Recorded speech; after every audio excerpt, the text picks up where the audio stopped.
On a hot summer day in 1993, recent college grad Katie was doing sales calls in downtown Portland, Oregon. After spending the last few weeks onboarding and shadowing, this was her first day going solo on the job. She completed her morning calls and was headed to some in the afternoon as well, appointments she never made it to. The recovery of her abandoned car in an industrial lot sent the investigation in several different directions, including one that she had left on her own accord. But the disappearance of another woman a decade later would lead investigators to wonder if the two cases were connected and if Katie was the victim of foul play all along, something her family knew in their hearts from day one. I'm your host, Megan, and each week on A Simpler Time True Crime, I cover older unsolved cases and challenge the idea that a simpler time means a safer time. This week, I'm bringing to you the unsolved disappearance of Katie Eggleston.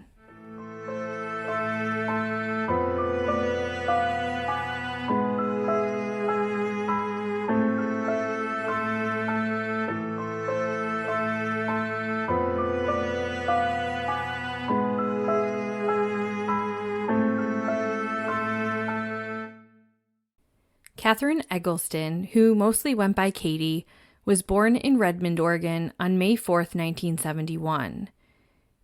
It was the day after her sister Janet's 15th birthday, and Janet would declare Katie as the best birthday present she ever received. Katie was the third of four girls born to Paul and Heather Eggleston. When Katie was going through her teen years, her family purchased the oldest home in Redmond, on a pristine 5 acres of land, referred to in a later newspaper article as their own little house on the prairie. In the 1990s, Redmond, Oregon was a small but quietly shifting high desert community with a landscape of sagebrush and juniper. The Central Oregon city had only around 7,000 residents at the time. Now, it's one of the fastest growing places in Oregon and has a population of over 35,000, and it has really nice proximity to neighboring Bend. Katie was always known in school for her creativity and artistic ability, and her passion for life. She was the life of the party, friendly, social, outgoing, and involved in everything. After graduating from Redmond High School in 1989, Katie took her passion for art and studied that along with English at Oregon State University in Corvallis. Corvallis is about 2.5 hours west of Redmond, towards the coast in between Salem and Eugene.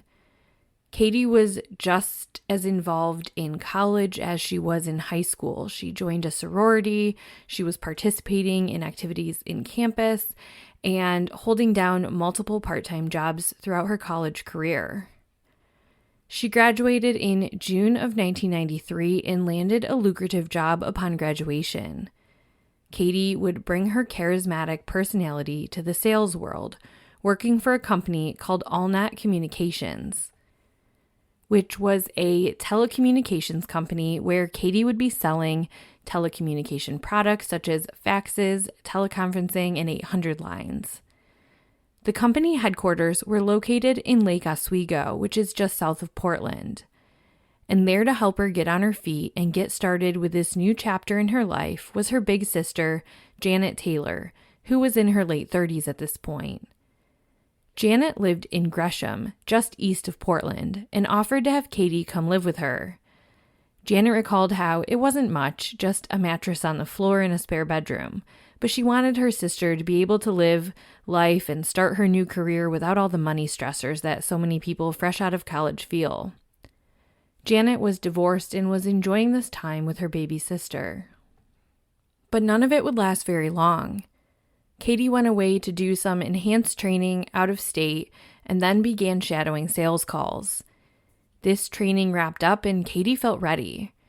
Her parents were a little nervous about her navigating a big city like Portland after growing up in such a quiet town with little safety risk. Katie's dad, Paul, even asked her if she was aware of Portland's crime rates, and she said, "Dad, don't worry, I stay out of the bad neighborhoods, and I always carry my whistle with me." A common phenomenon of 9-to-5 workers is getting the Sunday scaries anticipating Monday, but Katie was excited for Monday, August 2nd, 1993. It was the first day she got to do sales calls solo, and she had a booked schedule. She would be doing appointments all day before meeting her supervisor back at the main office in Lake Oswego to debrief on how it all went. The forecast called for sunshine and temperatures in the mid-90s. But in the same way, I used to trek through ice and snow in pencil skirts with no jacket in 20-degree weather when I was trying to look the part in college. Katie ignored the forecast and did the inverse of what I did to dress for her new professional gig. She put on a white blouse layered with a dark purple blazer, white stockings, and a black skirt. From what we can tell, the morning went well. Katie did her morning sales calls, she stopped at a gas station and the bank, and then employees at a local Burger King recall seeing her there for lunch. She then had an early afternoon appointment at 700 Multnomah Street, formerly known as the Port of Portland building, near the Lloyd Center, which is a shopping center. Like many malls, Lloyd Center has now become somewhat obsolete, but at the time it was quite busy and popular, and I mention that just so you can get a sense of the type of area Katie was in that day. A very busy hub in Portland with a lot of people in broad daylight.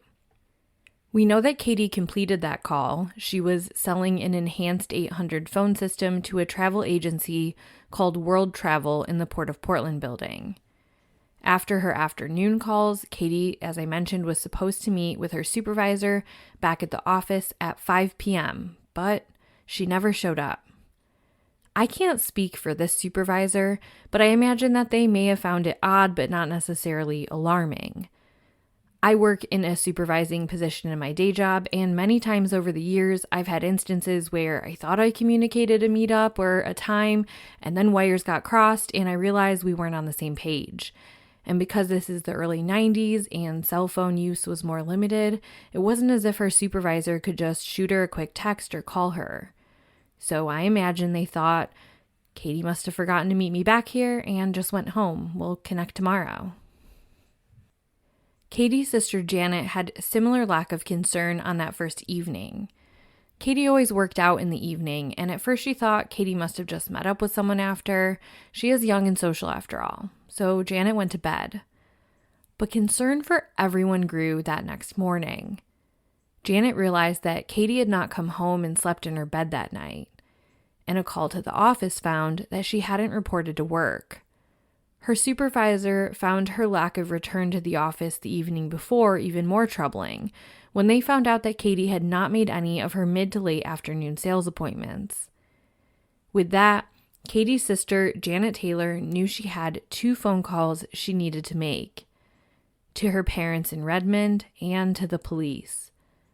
Both jumped into action, and from that very moment on, Paul Eggleston, a teacher turned superintendent of schools, kept a meticulous record of everything he encountered in the case contemporaneously. When police put a bolo for Katie's Volkswagen, they got surprising news, and the discovery added more questions than answers to the 22-year-old's disappearance.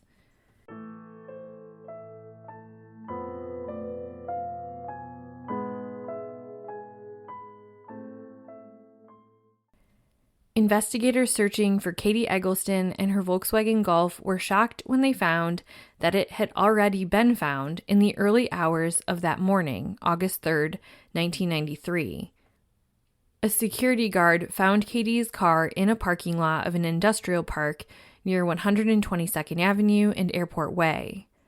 The location was 9.6 miles away from the building Katie was last seen at doing her sales call. I'll have a map of this on our Instagram at simplertimecrimepod.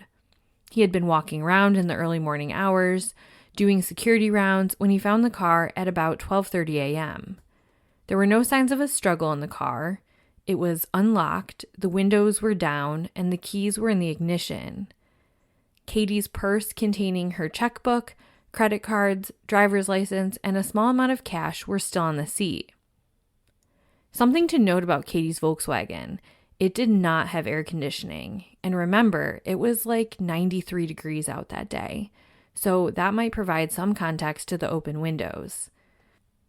But also, could the open windows put her at risk if someone rushed up to her in her car as she was getting in after her sales call?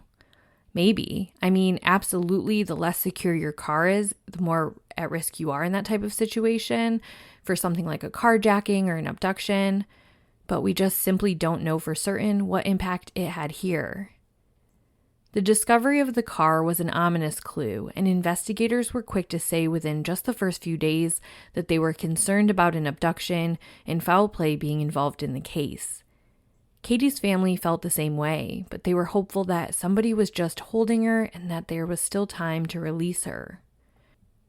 Paul's notes would discuss his observation of all the industrial buildings and warehouses around, and how as he drove by them, he wondered if Katie was being held in them.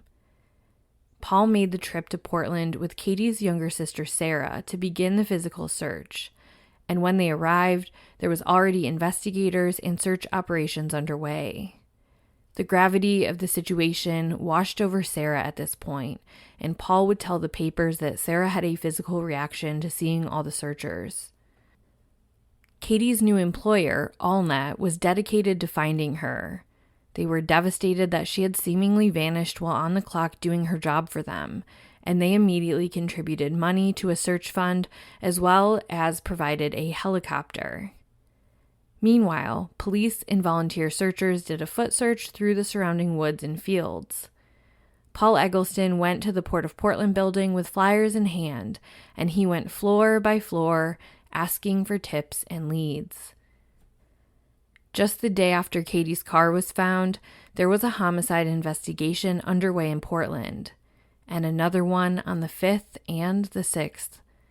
Paul noted that one of the lead investigators told him multiple times how overworked and understaffed they were to keep up with the violent crime they were encountering. And while that may have been true, I can't help but feel for Paul Eggleston in that moment. Objectively, it wasn't his responsibility to shoulder that burden. His primary and only focus was finding his daughter. And secondly, it doesn't feel good to hear that the people in charge of doing so have really divided attention and bandwidth to do that. But that was the reality, and I wonder how much of that contributed to some of the police work I'll get into more in a bit. While Paul and Sarah were in Portland, Katie's mother Heather stayed in Redmond, hoping for leads and phone calls. The preschool teacher received over 100 from friends and community members showing support and looking to help. For that first weekend, Katie's old coworkers at a restaurant in Corvallis pulled together and decided that any tips they earned were going to go to a search fund for Katie.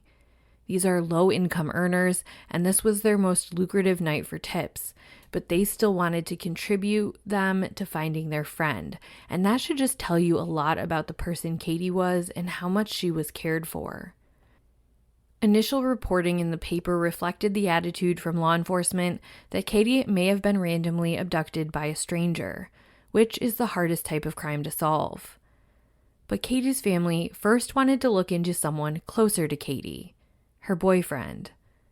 According to Paul Eggleston, Katie's boyfriend was a childhood sweetheart of sorts and still lived in Redmond. I don't know for sure, but you could speculate with her new life starting and living a ways away, she was just itching to shift away from this relationship. Whatever the reason, Katie had told her father that she was planning on breaking up with this boyfriend, and according to Paul, she had shared it with the boyfriend the weekend before she went missing. He was apparently very upset about this and had a strong reaction. Furthermore, after finding out Katie went missing, he showed up to help with the search, and Paul noted that he had extremely odd behavior. What exactly that looked like, I'm not sure. It also doesn't seem to matter because, despite all of this, Portland police were able to rule out the boyfriend almost instantly because he had an alibi for being in Central Oregon on the day of the crime. So, in terms of suspects and people she knew, that was pretty limited. Remember, Katie had only moved to this area about 1 month prior. On Saturday the 7th, another large volunteer search was underway in the area near the airport where her car was found. AllNet Communications sent employees to help with the search and provided a $5,000 reward for information. The air search began at 7:30 a.m., and the bloodhound searched an hour later. Then the volunteers, alongside the local explorer post in Multnomah County Search and Rescue, took to the search at around 11. Portland Police spokesperson Sergeant Derek Foxworth said that he had no reason to believe they would find her body there. However, without conducting a thorough search, there was no way to know for sure, so they had to rule that out. And seemingly it did. No signs of Katie or any clues were found in the area. As a side note, the scent dogs had also been around her car when that was found, and there was no trail leading away from her car. That week, the paper ran an article about jobs that women have to be more careful in, where they were more at risk. But Katie's job selling to businesses seemed less risky than some of the others mentioned, like taxi drivers and real estate agents, a topic I've covered in my earlier episode on Charlotte Fimiano. Between the 1 to 2 week mark, flyers were distributed along the I-5 corridor looking for any witnesses. Meanwhile, AllNet set up a tip line. It was a 1-800 number specific to Katie's case. Callers would get an answering message asking them to leave their name, number, and what they knew about Katie's case. The combination of police and family efforts seemed to be collaborative and aligned in those early weeks. That was until later in August when one of the lead detectives asked Paul Eggleston why he hadn't been forthcoming about a family dynamic. This would begin the fractured relationship between the Egglestons and Portland law enforcement, something that would never fully recover.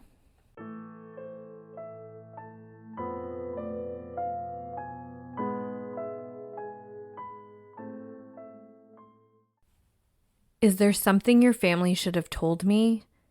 Portland Police Detective Terry Wagner's question caught Paul Eggleston completely off guard, and he answered accordingly. "What?" he replied. Wagner shared she liked to hear things from people themselves, not others, and when she doesn't, she has to wonder why they wouldn't tell her everything right from the beginning. Paul Eggleston was still not picking up what she was putting down.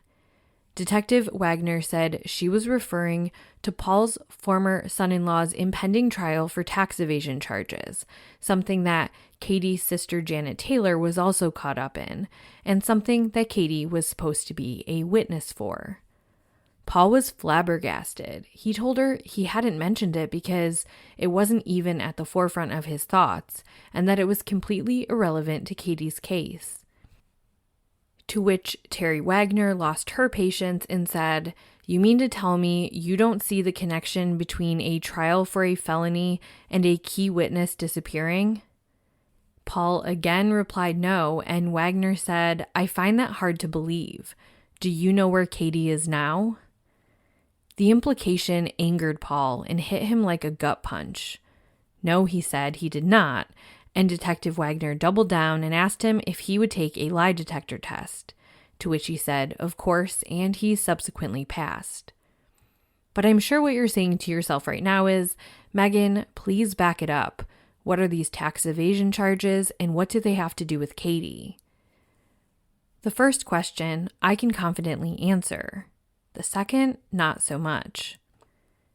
Leading up to Katie's disappearance, Katie's sister, Janet Taylor, and her ex-husband, Jeffrey, were in a bit of trouble. When they were still married, they had filed taxes and allegedly failed to report approximately $190,000 in business income in 1986 and 1987. As is often the case, the IRS had caught up to them, and they were facing serious charges. For a point of reference, the couple owned a wood products import company called Highline Industrial Supply, Inc.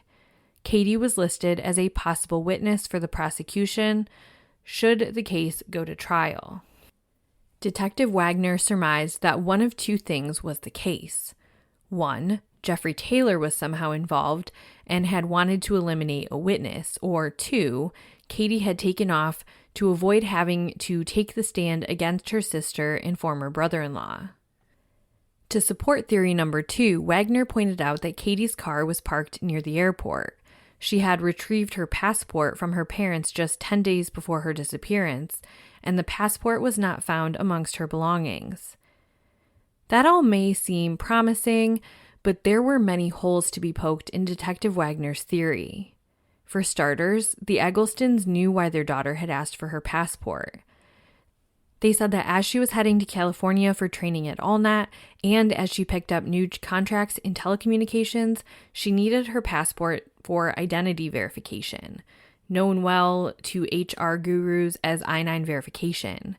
They suspected that she placed the passport in her big work binder for AllNet, which was suspiciously missing along with her. In fact, at this point, Katie, her binder, and her passport were the only things missing. As far as the witness theory, there was a major flaw in that. Katie's sister Janet had already pleaded guilty to filing a false tax return prior to Katie ever having gone missing. According to the IRS investigator and the prosecution, they had a strong case with or without Katie, and all that was left after Katie's disappearance was the sentencing that Janet would inevitably face. Shortly thereafter, Janet's ex-husband also pleaded guilty and was just awaiting sentencing.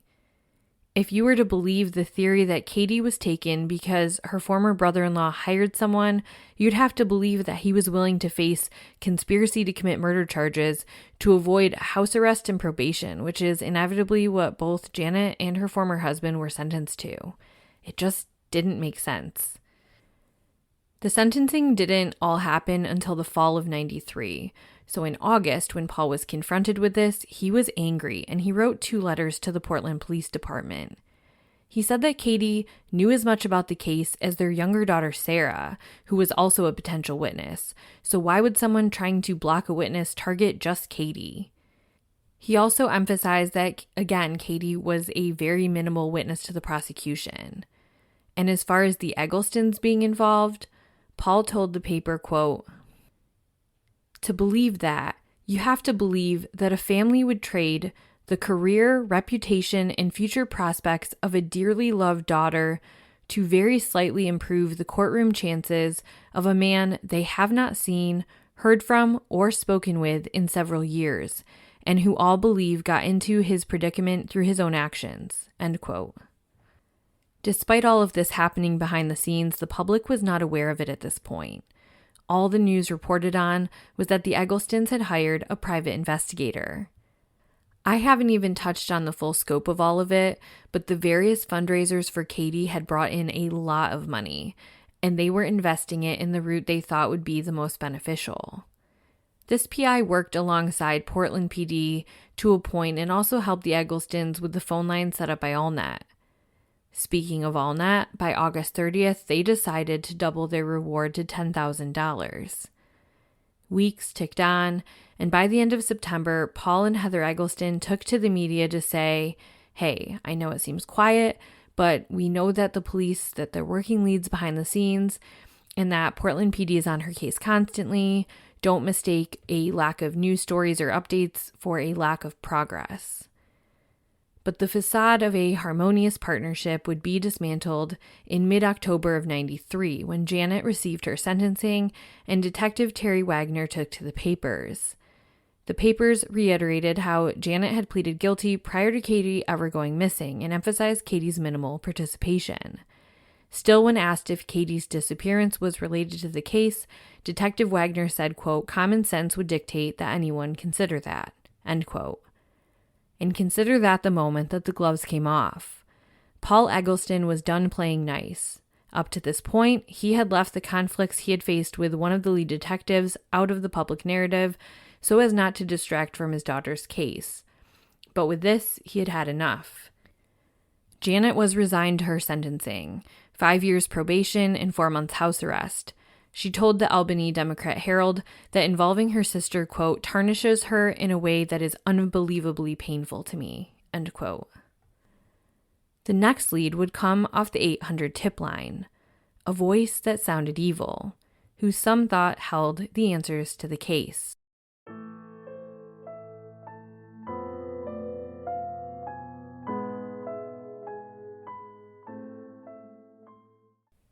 Back early in the investigation, the Egglestons had received a message on their tip line that they and authorities deemed relevant. But on the guidance of the experienced investigators, they kept it under wraps. After what the Egglestons now believed was a low blow, they kind of said, forget it. We don't trust these investigators. We're taking matters into our own hands. Wagner and others would advise that if the Egglestons were going to release the recording, that they were careful not to release when it came in or other specifics that could be used to rule people out. And overall, Detective Wagner did not support releasing the tape to the public. The Egglestons released the tape, and investigators released that they had been able to trace the call to a phone booth in Northeast Portland. The caller told the Egglestons that they had killed Katie and that the Egglestons would never find her body, but he wished them luck in their attempts. If you listen to this show and follow true crime, you know it's not unheard of for quacks to call tip lines. In fact, specific to Katie's case, they had heard from psychics and people demanding false ransoms on multiple occasions. And for whatever reason, this caller stood out to the Egglestons and Portland PD. The man was believed to be a white man with a southern accent from the southeastern part of the U.S. A few radio stations played this and leads came in, but nothing that moved the needle in a large way in the investigation. And I wasn't able to find the audio of this myself. In February of '94, the investigation took a new turn with a new abduction. Susan Ray Hostler, who was a married mother in her mid-20s, was set to meet a 19-year-old friend for coffee or dinner in Portland. She and the friend drove separately, and when they went into the restaurant in the strip mall, they found that it was super busy. So they had decided to go to a new place and just meet up there. Susan never made it to the new location. Witnesses reported seeing 1 to 2 men jump into her vehicle as she was getting in and hearing her scream sharply as if she was surprised. There were all sorts of composites and even people saying they saw 2 men panhandling that could be connected. Portland authorities wanted to compare the cases to get a sense of if they were related, especially when Susan's car was found abandoned near Multnomah Falls a couple of days later. 2 pretty young women who had cars abandoned with windows down and purses inside, seemingly and likely abducted from a parking area. Circumstantially, it sounded promising. But soon thereafter, and unlike Katie, Susan's body was found. She was partially nude and she had been sexually assaulted. Her body was found just a few hundred yards from her abandoned car. The detectives from both jurisdictions compared cases and found no connection between the two. To be honest, to this day, I struggle with it because what's to say, one of the men involved in this case wasn't involved with Katie's. At the time they ruled out involvement, they hadn't mentioned suspects. And eventually, those suspects were caught. 2 brother-in-laws who had been out drinking that night allegedly ambushed Susan in a drunken, sexually motivated attack. Years later, in 2002, DNA linked Andrew Tignor to the crime. In 2004, he pleaded guilty and was sentenced to 25 years in prison. His brother-in-law really dragged out his legal appeals and the whole process before being found guilty as well, and he was sentenced to 22 and a half years in prison. This man, Joseph Major, was a few years into his 22 and a half year sentence when he was murdered by a fellow inmate. So if he did have answers in Katie's case, they died with him. Going back to real time, in September of '94, a body was found in the Columbia River, but it was said to not be Katie. And basically the next few years would go this way. The family would be interviewed on the anniversary and share updates, and they would discuss how each body found in Oregon would stop them in their tracks. I think when you listen to podcast episodes like this one or you watch a true crime documentary, sometimes an update like this you just sort of breeze over, like, yep, a body was found and it was ruled out. But for the family, they just palpably feel this and experience the emotional highs and lows, and it's a completely different experience for them, and it's not just a blip on their radar. On the 3-year anniversary, the family wrote to Unsolved Mysteries to have Katie's show profiled. But Unsolved Mysteries declined to share Katie's story, stating that they preferred to share stories that gave tangible leads to viewers that viewers felt like they could follow up on, and that Katie's case lacked those. Now listen, I love some old school unsolved mysteries. I think it did well with what it knew to do at the time. If you ever want to debrief on them, there's a podcast called Unsolved Couple that I love, and they are a married couple that goes through all the old cases on unsolved mysteries, and they give updates on kind of where they stand now. But part of why I do these episodes is for cases with even less information than Katie's. Back in the day, there were limited options, and I know modern podcasting and crime media can be a blessing and a curse for families and survivors, but to me it is essential to share all types of stories, even ones that have limited leads to follow, especially ones that have limited leads to follow, because you never know what new leads may surface with exposure. Years passed, and it wouldn't be until 2001 until Katie's case came into the news again with a fresh appeal from her parents. And it was around this time when a lot more of the early leads came forward. For a point of clarification, these leads were not new. It was the first time they were reported on. And here's what we found out. Special shout out to the book The Last Time We Saw Her by Robert Scott. This book was not focused on Katie, but rather another case we'll get into in a moment. But it did go into Katie's case and revealed some new details alongside some that were released in some news articles. According to the articles in the book, the man who last saw Katie because she had made a sales call to his workplace, he said he saw Katie getting off the elevator at the Port of Portland building at around 2:15 or 2:20 p.m. with a man with a dark complexion and a blue blazer on. She seemed nervous to him and preoccupied. Based on my understanding of the source material, this same man, the last guy she made a sales call to, saw Katie's vehicle still at the Port of Portland building at 5 p.m. Other witnesses stated that they saw Katie in the Port of Portland building that afternoon, making phone calls from phones in the lobby. The last new note was that from a gas station attendant. He claimed to have seen Katie the day she went missing earlier in the day. She had allegedly asked him for directions to the airport, and he had given those to her. She was driving her Volkswagen at the time, and he described that she had a large black binder on the seat, and that is what those all-nut binders looked like. He claimed to see her a while later and said she was in distress, driving a Honda Civic with two black men. She had been driving erratically as if to draw attention to call police. She had been half-dressed and crying and slipped this cashier a $10 bill. He contemplated calling for drunk driving at the time, but he didn't. When he saw Katie's face on the news, he was certain it was her and lived with the regret of not calling it in, because in doing so, it would have prompted him to grab the plate number on the car. It was just a couple of minutes from where her car was found, and he noted that the binder, which again matched that description of the all-nut binder, that was no longer with her the second time. This was not a years later lead. Apparently this guy came forward pretty early, but the police didn't take it seriously because they were more leaning into Katie's disappearance being connected to the Southern white man caller, and the gas station worker claimed these men were black men. I wish we had a little more information on the gas station stop. It's honestly all kind of bizarre. I can't even really picture the series of events and how they transpired with the money passing and her being half-dressed, like how she even made contact with this guy. But also because we know she also stopped at a gas station earlier in the day, according to a timeline of events that was established by law enforcement.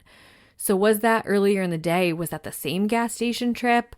Or did she, like the one where she stopped and asked for directions, or did she stop later in the day at this different gas station just for that purpose of asking for directions? It's a bit convoluted, I know. And the thing with this case is, I feel like it's dangerous to put all of your eggs in one basket, and unfortunately, detectives seem to do that multiple times with both the tax fraud theory and the anonymous caller. Believe it or not, most sources, including Katie's family, state that police really held on to the theory that Katie left on her own accord for years. That was until years later when another young woman who looked like Katie Eggleston was abducted.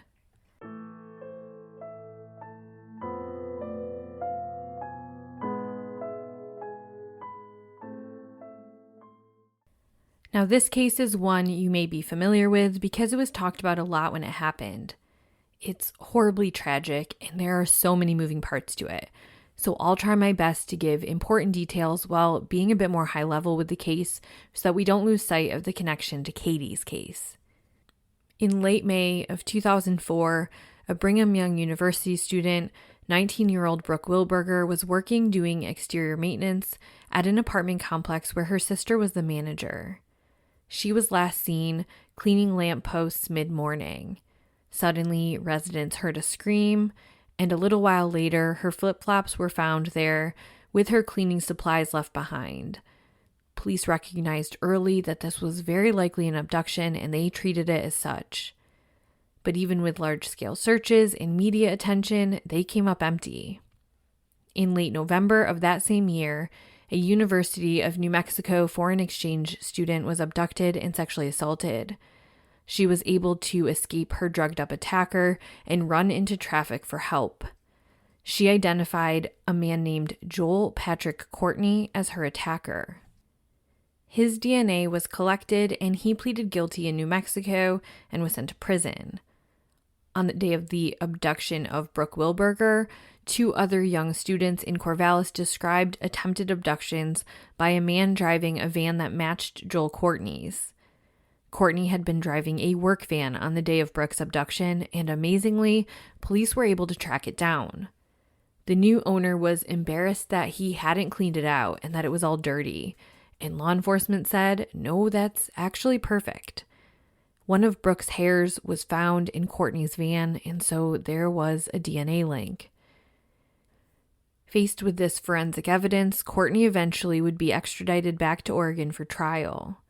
He accepted a plea deal to avoid the death penalty if he led investigators to Brooke's remains, which he did.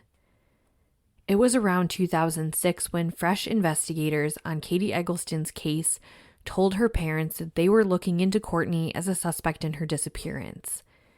They collected DNA from the Egglestons and explained that Katie had similar physical characteristics to Brooke Wilberger and how Joel Courtney was in Portland at the time. If there is a definitive connection to Courtney, he hasn't admitted to it, and they haven't been able to prove it.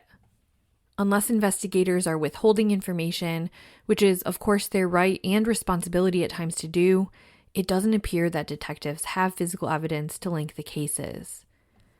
Still, he is often listed as a person of interest and referenced in case material and articles about Katie.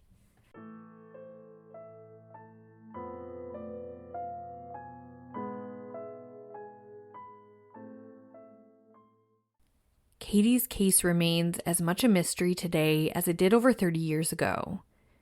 Katie's mother believed, at least at one point, that Katie, being charismatic and trying to land sales, may have ended up talking with someone and went into their car to escape the hot day. Some in Katie's family have expressed that it had to have been a person she knew and went willingly with because Katie would have put up a fight and screamed if somebody just tried to grab her in a parking area.